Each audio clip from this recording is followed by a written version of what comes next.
Alors, bonjour, donc on se retrouve aujourd'hui pour l'apport alimentaire non énergétique. Donc, quand on dit apport alimentaire non énergétique, il s'agit là de l'apport en eau, donc l'apport hydro-minéral, l'apport hydrique et l'apport en minéraux, en sels minéraux et oligo-éléments, mais aussi en vitamines. Commençons par le besoin donc, hydrique, donc en sachant que le besoin en eau est plus impérieux que le besoin de nourriture. Il y a des gens qui font des grèves de faim euh, c'est-à-dire concernant les nutriments. Donc, ils boivent de l'eau avec un peu de sucre, mais ils font des grèves de faim jusqu'à, ça veut dire 3 mois. Il y a celui qui a battu le record, c'était une grève de faim de 6 mois. Mais si on ne, c'est-à-dire on prend pas un apport hydrique pendant 48-72 heures, là, on met fin à notre vie. Et donc, chez l'adulte, l'eau, il peut représenter jusqu'à 60% du poids corporel. Et donc, l'apport quotidien chez cet adulte vivant en climat tempéré, en ayant des activités modérées, peut excéder les 2 litres. Dans pratiquement 1 litre est fourni par l'eau de la constitution des aliments, 1 litre d'eau de boisson et en moyenne 350 millilitres d'eau endogène. C'est quoi l'eau endogène? C'est l'eau qui est produite par les réactions d'oxydation des macronutriments. Donc, et ces besoins en eau vont augmenter lorsque on a un travail musculaire intense, important, donc chez le sportif surtout, et aussi en ambiance thermique chaude, parce qu'il y a la sueur qui va favoriser les pertes, et donc il faut qu'il y ait une compensation par les arbres. Arrivons aux besoins en minéraux, il faut savoir qu'il y a à peu près une vingtaine de minéraux qui vont entrer dans la composition de l'organisme. Et donc, un organisme adulte peut contenir jusqu'à 1 kg de calcium essentiellement dans sa forme, c'est-à-dire où il existe sous 2 formes, mais la forme la plus importante se retrouve dans le squelette à raison de 99%. Il reste 1% qui va circuler dans le sang.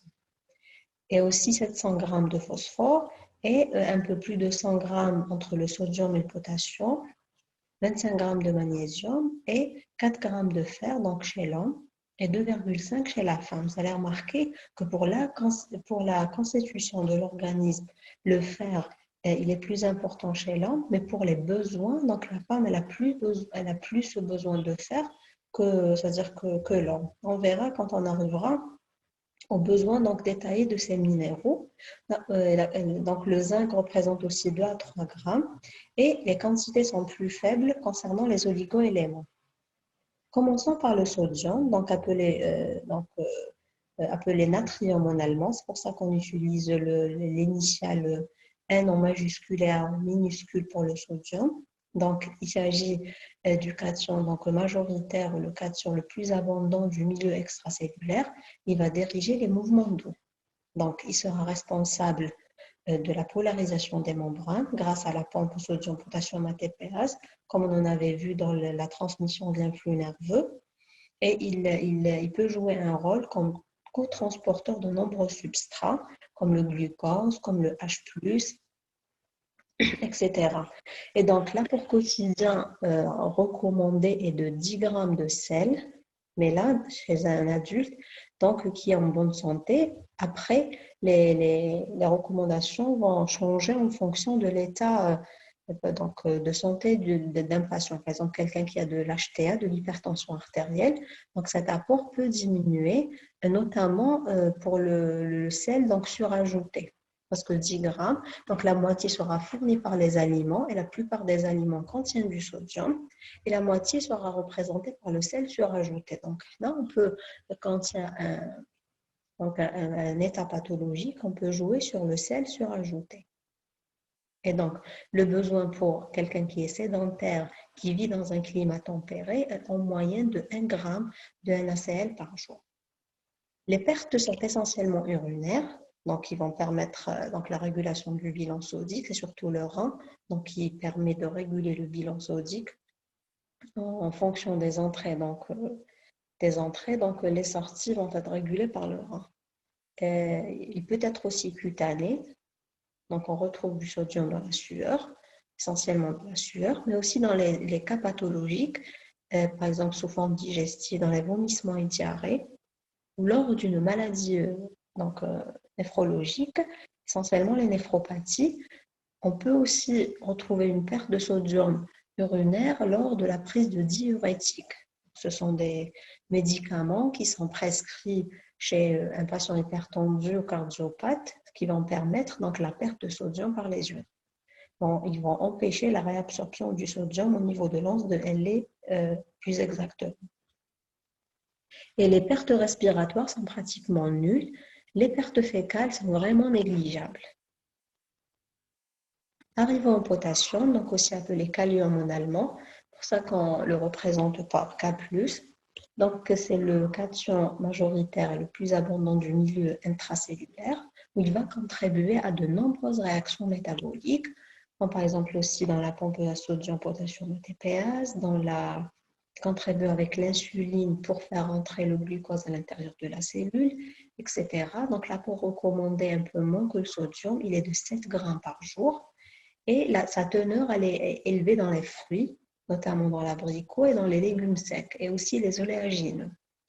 Donc l'élimination, elle est presque exclusivement urinaire. Donc c'est le rein qui va réguler les sorties du potassium. Mais il faut noter que lors d'un régime désodé, ça veut dire pauvre en sel surajouté, il y a des fuites urinaires du potassium. Donc les besoins en potassium vont augmenter quand on fait un régime pauvre en sodium, et c'est le contraire. Quand la personne mange une alimentation qui est très salée, donc on ne risque pas donc de... ça veut dire le potassium, les besoins en potassium vont diminuer. Pour le calcium, donc c'est le cation le plus abondant de l'organisme. Il représente à peu près 1,6% du poids du corps, mais il se retrouve sous deux formes. Et l'essentiel de sa forme, elle est immobilisée dans le squelette, c'est-à-dire dans l'os, dans les dents, sous une forme qu'on appelle l'hydroxyapatite. Et donc, en dehors de son rôle plastique, il peut se trouver sous forme ionisée, c'est-à-dire libre dans le plasma, et il peut contribuer dans la neurotransmission, dans la contraction musculaire, il peut contribuer comme messager intracellulaire, comme on en avait vu dans la communication cellulaire, et il peut intervenir dans l'hémostase, que vous allez voir quand vous allez aborder le module d'hématologie. Donc l'apport recommandé est de 800 mg par jour chez l'adulte, et le rapport entre le phosphore et le calcium, parce que c'est ces deux ions qui travaillent, ça veut dire ensemble, surtout pour l'ossification, donc essentiellement pour l'ossification. Et ce rapport qui est favorable à l'absorption de ces deux cations, il sera compris entre 0,5 et 2. Donc les acides phytiques et oxaliques donc vont diminuer l'absorption du calcium. Et chez la femme, notamment en post-ménopause, c'est-à-dire en dehors de pendant la vie génitale active, donc la femme, elle est réglée, elle a ses menstruations, et durant le premier cycle, donc le cycle menstruel, durant le premier cycle, il y a une sécrétion importante d'oestrogènes. Ces oestrogènes vont la protéger donc de l'ostéoporose et permettre de fixer le calcium dans l'os.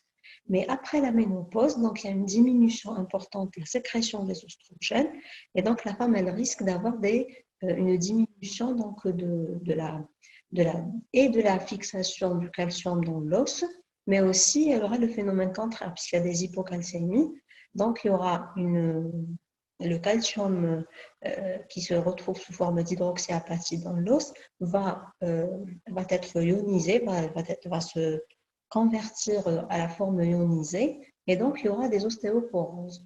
Donc là, les apports calciques recommandés seront supérieurs à 1 gramme par jour pour éviter cette ostéoporose. Et ça reste que le lait et le fromage, elles sont les aliments les plus riches en calcium. Il y a aussi la banane, quelque chose qu'on ignore, elle est aussi riche en calcium. Arrivons au phosphore. Donc le phosphore, il est présent sous forme de phosphate dans les os, donc il sera associé dans ce cas au calcium, et retrouvé sous forme libre dans le plasma. Donc parmi ces rôles, c'est qu'il joue un rôle dans le métabolisme intermédiaire.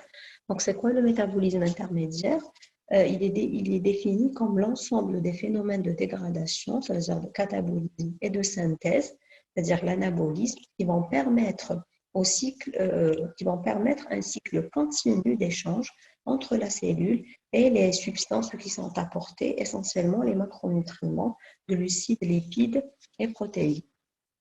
Donc, l'apport recommandé chez l'adulte est de 700 mg par jour et son taux d'absorption, il est de 50%. Qu'est-ce que ça veut dire? Si on ingère ça veut dire 700 mg, il y a la moitié qui est ingérée. Donc il faut plutôt, si on ingère par exemple 10 mg, il y a 5 mg qui sont ingérés. Donc l'apport recommandé est de 700 mg parce qu'il n'y a que la moitié qui va être, qui va être absorbée. Il y a des facteurs qui favorisent et qui augmentent cette absorption au niveau intestinal, essentiellement la vitamine D, donc qui va augmenter qui, qui va l'augmenter, qui va augmenter cette absorption. Donc, lorsqu'on a une hypovitaminose, une insuffisance dans la teneur de la vitamine D dans le corps, donc forcément, il y aura une diminution de l'absorption du phosphore.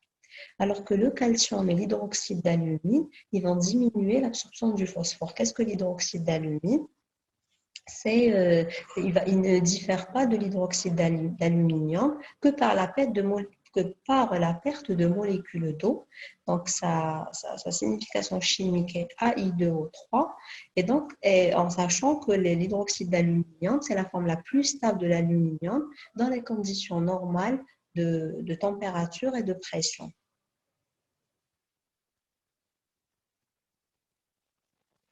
Donc, où on va trouver donc le phosphore dans les aliments, il sera largement répandu dans les fromages, viande à bas, poissons, lait, céréales, dans les œufs et les fruits secs. Son élimination elle est essentiellement urinaire, c'est-à-dire régulée par le rein, en sachant que la parathormone et la calcitonine vont diminuer sa réabsorption rénale.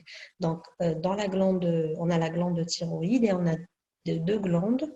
Euh, qui se situent au-dessus de la thyroïde, de glandes de part et d'autre, qu'on appelle les parathyroïdes, qui vont sécréter cette parathormone et ils sécrètent la calcitonine. Donc, s'il y a une hyperparathyroïdie, c'est-à-dire une hypersécrétion de cette glande, forcément, il y aura une diminution de l'élimination, de la réabsorption plutôt, du rein. Donc, il y aura une élimination du phosphore. Donc, dans l'hyperparathyroïdie, il faut faire attention, il faut supplémenter les personnes, il faut manger donc davantage des aliments qui sont riches en phosphore. Arrivons au magnésium. Donc, le magnésium, c'est plutôt un constituant minéral très important, malgré que son apport quotidien est de 350 mg. Donc, ce n'est pas une quantité très importante, mais son rôle et son impact, il est multiple dans l'organisme.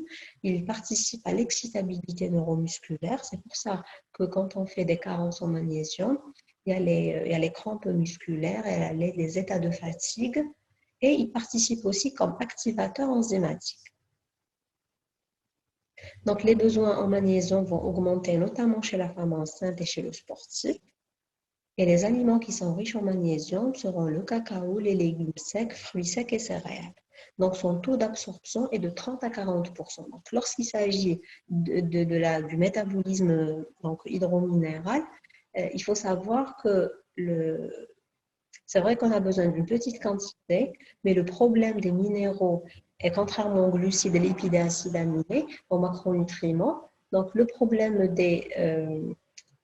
dans ce cours, le problème des minéraux et des vitamines, c'est qu'ils ne s'absorbent pas donc, à 100%. Par exemple, pour le magnésium, il est absorbé à raison de 30 à 40%. Mais il y a des facteurs qui vont favoriser donc l'absorption. Par exemple, la vitamine B6 et la vitamine D, ils vont faciliter l'absorption du magnésium. C'est pour ça que le métabolisme et l'absorption et le rôle de ces minéraux et des vitamines est intriqué. Donc, tout est intriqué. Le manque malgré qu'on a besoin d'une petite quantité, mais le manque d'un élément peut influencer l'absorption ou le travail d'un autre élément. Donc, c'est intriqué. C'est pour ça qu'il faut avoir une alimentation équilibrée pour ne pas avoir des problèmes de santé. Donc, l'excrétion fécale n'est pas régulée. Ça veut dire, qu'est-ce que ça veut dire? Ça veut dire elle augmente avec l'apport de sang ou de céréales complètes. Si on mange beaucoup de fibres, parce que les céréales complètes ou le sang, ils contiennent des fibres. Et on avait dit la dernière fois que les fibres accélèrent le transit intestinal et donc ça peut favoriser même des diarrhées. Et donc, on aura une perte donc, dans le magnésium. Donc, c'est pour ça qu'il faut équilibrer dans l'alimentation. Pour ne pas avoir une alimentation aussi très riche en fibres, c'est conseillé pour les gens qui font des constipations, mais il faut équilibrer. Arrivons au fer. Donc, il faut savoir que le fer il se présente sous deux formes. Il y a le fer héminique. L'héminique, ça veut dire qu'il est présent dans l'hémoglobine, dans l'amyoglobine et dans certaines enzymes comme la catalase, la peroxydase et les cytochromes que vous allez voir en biochimie et qu'il est apporté exclusivement par les aliments d'origine animale, essentiellement les viandes et le foie et les autres abats. Pour le fer non héminique, il sera présent dans la transférine et dans les réserves, comme l'apoferritine et l'hémosidérine, et il est apporté par les aliments d'origine animale et végétale, essentiellement la pois chiche, le lentilles épinard et chocolat. Il faut savoir que le fer héminique, il est mieux absorbé que le fer non héminique et mieux utilisé que le fer non héminique. C'est pour ça qu'on dit que la biodisponibilité est meilleure pour le fer héminique. Mais pour le fer non héminique, il va dépendre de certaines constitutions du repas. Donc, ils peuvent favoriser son absorption ou au contraire empêcher son absorption. Par exemple, l'acide ascorbique, c'est-à-dire la vitamine C, les protéines animales comme les viandes et poissons, ils vont favoriser l'absorption du fer non héminique. Alors que les tanins comme le thé, les phosphates retrouvés dans le jaune d'œuf et le riz vont diminuer son absorption. Un exemple, si on mange donc de l'épinard, donc il faut rajouter de l'acide ascorbique, c'est-à-dire un jus d'orange, ou manger une portion de viande ou de poisson pour favoriser l'absorption du fer non héminique retrouvé dans les épinards. On avait dit, vous pouvez remarquer que la dernière fois, on avait dit qu'on peut associer lentilles et riz. Vous allez me dire, mais là, le fer, c'est-à-dire non héminique, va être empêché de s'absorber. Mais là, on va favoriser aussi les acides aminés indispensables. Parce qu'on avait dit que les lentilles ont certains acides aminés comme la lysine, qui n'est pas présente dans les lentilles, elle est présente dans le riz. Et par le phénomène de complémentation, on peut améliorer donc la biodisponibilité de ces protéines végétales. Donc là, c'est une exception de la règle pour favoriser d'autres éléments comme les acides aminés indispensables. Donc les besoins en fer seront de l'ordre de 10 mg par jour chez l'homme et de 15 jusqu'à 20 mg chez la femme réglée, c'est-à-dire qui a ses menstruations, c'est-à-dire avant la ménopause, et qui consomme des aliments donc d'origine animale surtout. Et pour les gens qui consomment des produits végétaux, ça veut dire les végétariens et les végétaliens qui ne mangent pas de viande, de produits qui sont, ça veut dire, les produits d'origine animale, là, il faut augmenter les apports jusqu'à 30 mg par jour pour qu'il y ait donc parce que ça va contenir du fer surtout non héminique, et non seulement augmenter les apports, mais aussi associer d'autres aliments qui favorisent l'absorption de ce fer non héminique dans ce cas. Arrivons au zinc. Donc le zinc, son besoin, il est vraiment minime de 15 mg par jour, mais il joue un rôle très important dans l'organisme comme cofacteur un bon nombre d'enzymes. Donc il va intervenir dans la multiplication cellulaire, dans la sécrétion d'insuline, une fois qu'on ingère un repas riche en sucre, et il intervient dans le transport de la vitamine A. Et il est apporté par poisson, viande et céréales. Pour le cuivre, donc aussi le besoin chez l'adulte, il est vraiment minime, de 3 à 5 mg par jour, mais son rôle, il découle des systèmes enzymatiques dans lesquels il sera impliqué. Par exemple, le cytochrome C. Les aliments riches en cuivre sont le foie, le cacao, noix et légumineuses. Pour le crampe, donc, il a plusieurs bienfaits. Il améliore la tolérance au glucose, notamment chez les patients qui ont un prédiabète ou en phase de diabète de type 2. Donc, ces gens-là ont une intolérance au glucose. Donc, le cran va améliorer la tolérance au glucose, va diminuer le cholestérol total et va augmenter le bon cholestérol, le high, l'hypoprotéine, densité lipoprotéine. Il est retrouvé dans les épices comme le poivron noir, dans le foie et dans le jaune d'œuf. Son besoin, il est très minime, de 0,2 mg par jour. Pour le sélénium, donc le sélénium aussi, son besoin est encore plus minime, de 60 à 70 microgrammes par jour, apporté par viande, œufs et céréales, et il va constituer le site actif d'une enzyme qu'on appelle le glutathion peroxydase, qui a un rôle important comme antioxydant majeur, donc permettant de lutter contre les radicaux libres, donc, et aussi permettant, quand on dit antioxydant et lutter contre radicaux libres, ça veut dire on va prévenir des facteurs cancérigènes. Arrivons à l'iode, donc la glande qui utilise l'iode en plus grande quantité, c'est la glande thyroïde, afin de synthétiser ce qu'on appelle les hormones thyroïdiennes. Et ces hormones sont très importantes dans le métabolisme de l'organisme. Ils interviennent à peu près dans les 3 métabolismes, des glucides, des lipides et des protéines, à la production de la chaleur. Il intervient pour l'appareil cardiovasculaire, dans les nerfs. Donc, c'est des hormones très importantes. La glande thyroïde est considérée comme le chef d'orchestre de l'organisme. Donc, si les pressions sont altérées, en diminuant son action là, au contraire, en l'accélérant, ça veut dire hyperthyroïdie, tout va être chamboulé dans l'organisme. Donc, l'iode, c'est un constituant majeur de ces hormones thyroïdiennes et on peut le retrouver essentiellement dans le sel marin. Donc, il faut faire attention, il faut acheter des sels iodés et ne pas consommer des sels non iodés, sinon on va faire un goitre. Et dans les poissons de mer. Le besoin, il est de 100 microgrammes par jour chez l'adulte. Arrivons au fluor. Donc, le fluor, on sait tous que c'est un agent anticariogène. C'est pour ça que les dentifrices en général, ils sont enrichis en fluor. Et donc, sa concentration dans l'eau convenable doit être de 1 mg de fluor par litre. Les eaux qu'on consomme, il faut aussi vérifier la teneur de fluor des eaux qu'on consomme, surtout les eaux minéraux, plutôt minérales, surtout les eaux minérales. Et si la teneur va dépasser les 2 mg par litre, il y aura des signes de fluorose dentaire qui vont apparaître à type de stries et de taches blanches au niveau des dents. Arrivons aux besoins en vitamines. On avait dit qu'il existe à peu près 12 à 13 vitamines.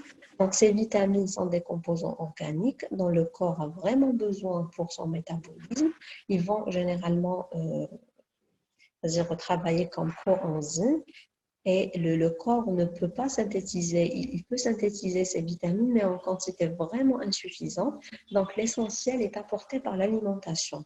Donc, j'insiste, c'est pour ça qu'il faut avoir une alimentation équilibrée. Donc, bien que ces quantités généralement nécessaires sont nécessaires c'est-à-dire au déroulement des différents phénomènes de l'organisme, mais ça reste que un apport insuffisant peut causer des dégâts et des signes de carence physique, ce qu'on appelle la vitaminose. La vitaminose, comme par exemple le déficit en vitamine A. Le déficit en vitamine A peut se manifester par ce qu'on appelle l'héméralopie. Qu'est-ce que l'héméralopie? Donc, c'est une diminution considérable de l'acuité visuelle lorsque l'éclairage il est faible, ce qu'on appelle une déficience de la vision crépusculaire.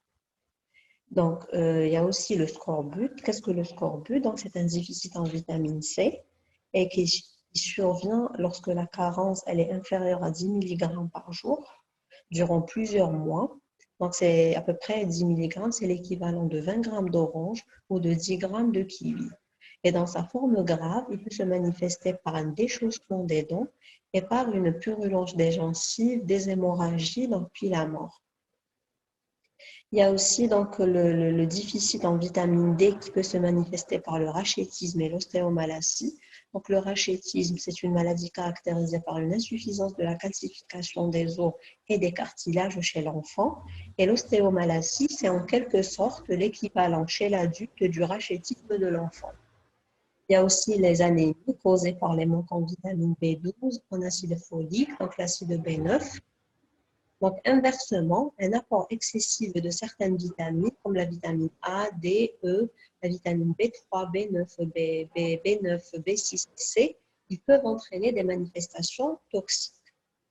Dans quelques sources et quelques rôles physiologiques des vitamines, par exemple la vitamine A qu'on appelle la rétinol, retrouvée dans les poissons, la carotte et le lait, donc ils participent essentiellement dans la vision et dans la croissance. La vitamine B1, c'est pour ça que chez l'enfant, il faut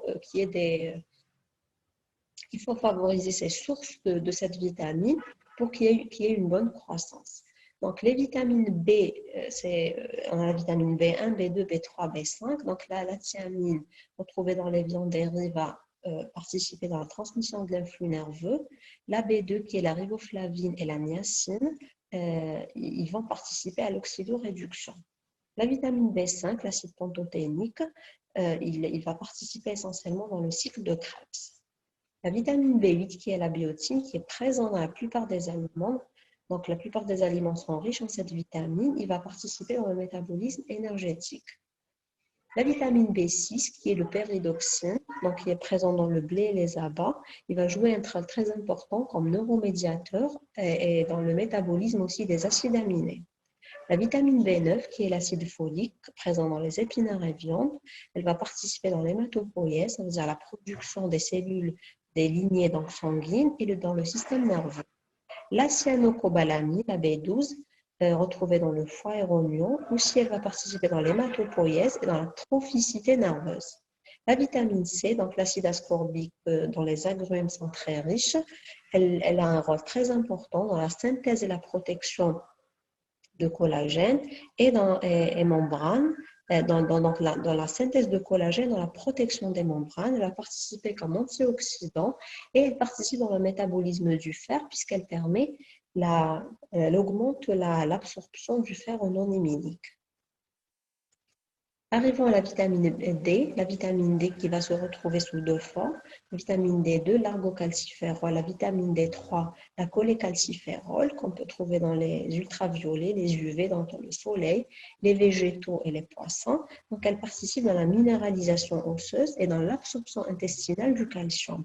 Elle va favoriser son absorption. La vitamine E, la tocopherol, donc retrouvée surtout dans les fruits oléagineux, elle participe comme antioxydant, comme stabilisant des membranes, très conseillée dans les problèmes de stérilité. La vitamine K, donc la phylloquinone, qui se retrouve sous deux formes, la vitamine K1 qu'on apporte par l'alimentation essentiellement dans le foie et dans le chou, la K2 qui est synthétisée par des bactéries intestinales.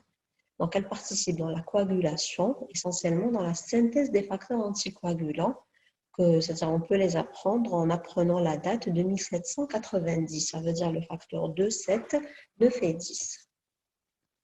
Donc, on va terminer par quelques apports nutritionnels des principaux aliments, c'est-à-dire on va faire le tour, comme on avait vu donc la ration alimentaire énergétique et non énergétique. Donc, on pourra prendre l'exemple de certains aliments et définir donc ces aliments en macronutriments et en micronutriments. Prenons par exemple l'exemple des viandes. Donc les viandes, ils sont riches en protéines à raison de 20%, les glucides sont négligeables, les lipides peuvent varier de 2 à 30%, donc en fonction de la partie retenue de l'animal. Et donc, ils sont riches en acides gras saturés, en acides gras monoinsaturés, et les abats sont surtout très riches en cholestérol. Donc, pour les huiles et minéraux, il y a 60% d'eau dans les viandes. Le fer et les phosphates sont présents, quantité importante, mais le calcium est pratiquement absent dans les viandes. Pour les vitamines, c'est surtout les vitamines B. Pour les abats, puisqu'ils sont riches en lipides, en cholestérol, donc il y aura la vitamine A et D.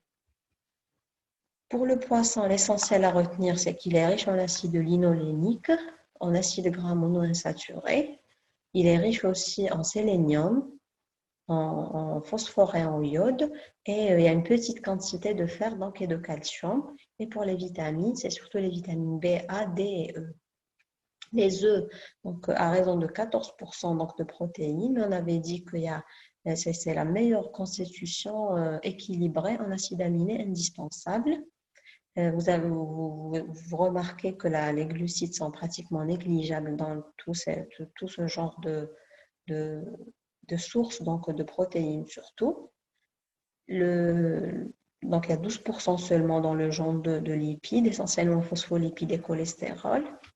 Et pratiquement pas de calcium, c'est surtout le fer et les phosphates. Et pour les vitamines, donc il y a la présence de vitamines B, A et D. Pour le lait, si on prend 100 g de lait, donc on retiendra 35% de protéines, 50 g de lactose, et ça dépend. La teneur en lipides va dépendre. S'il s'agit d'un lait entier, donc on aura 36 g de lipides. Le demi-écrémé, c'est 18 g de lipides, et pour l'écrémé, on aura 1 g de lipides. Donc, il y a présence d'acides gras saturés, monoinsaturés, un peu de calcium. Pour les vitamines, il y a surtout les vitamines B, A et D. Pour le lait écrémé, comme il y a une teneur très faible en lipides, en sachant que les lipides sont les sources de la vitamine A et D, donc pratiquement il n'y aura pas de vitamine A et D dans l'écrémé. Il y a beaucoup de calcium, ça va apporter beaucoup de calcium et une quantité aussi importante de NaCl et de KCl, mais le lait est très faible, donc il n'y a pas de fer dans le lait. C'est pour ça que dans les laits infantiles, il faut supplémenter en fer. Pour les légumes et les fruits, donc ils contiennent une quantité très faible de protéines. Donc, il existe des protéines donc végétales, mais la quantité elle est faible. Les lipides, pratiquement, il n'y a pas de lipides. C'est pour ça qu'ils sont c'est-à-dire les personnes qui ont des dyslipidémies, donc on leur conseille de consommer beaucoup de légumes et fruits puisqu'ils ne contiennent pas donc de lipides. Pour les glucides, donc les légumes contiennent 5 à 10%. Pour les fruits, c'est un peu plus, ça peut arriver jusqu'à 20%, mais il y a beaucoup de fibres dans les légumes et les fruits. Pour les vitamines, il y a la présence surtout de la vitamine C, A et B. Donc, le potassium, le calcium, le fer et le magnésium sont riches, mais les légumes sont pauvres en sodium. Pour les fruits oléagineux, ils sont déficitaires en lysine. Il y a les lipides qui se retrouvent à peu près à plus de 50%, mais la bonne nouvelle, c'est qu'il s'agit d'acides gras, surtout monoinsaturés et quelques phospholipides, et polyinsaturés plutôt. Il y a la présence aussi de zinc et de fer, très riche en magnésium et très riche en vitamines B et E. Pour les céréales aussi sont déficitaires en lysine comme pour les fruits oléagineux. Il y a beaucoup d'amidon et de fibres dans les céréales, il n'y a pas de lipides. Mais il faut faire attention aux céréales où le sucre, il y a beaucoup de sucre surajouté. C'est-à-dire, il y a beaucoup, c'est-à-dire jusqu'à 80%. Là, il faut faire attention à ce genre de céréales. Ils sont bourrés vraiment de sucre et la plupart sont bourrés de sucre donc rapide. Il faut favoriser les céréales qui sont riches en glucides comme amidon et fibres et non pas de sucre rapide. Et ils sont riches en vitamine B. Dernièrement, c'est les légumineuses, donc ils sont déficitaires en acides aminés soufrés, comme la méthionine. Ils contiennent à peu près 50% de glucides, mais sous forme de fibres. La teneur en lipides, elle est faible, entre 2 à 5%, et ils sont riches en potassium, magnésium, fer et calcium, et surtout en vitamine B. Voilà, donc on a fait le tour, donc je vous remercie.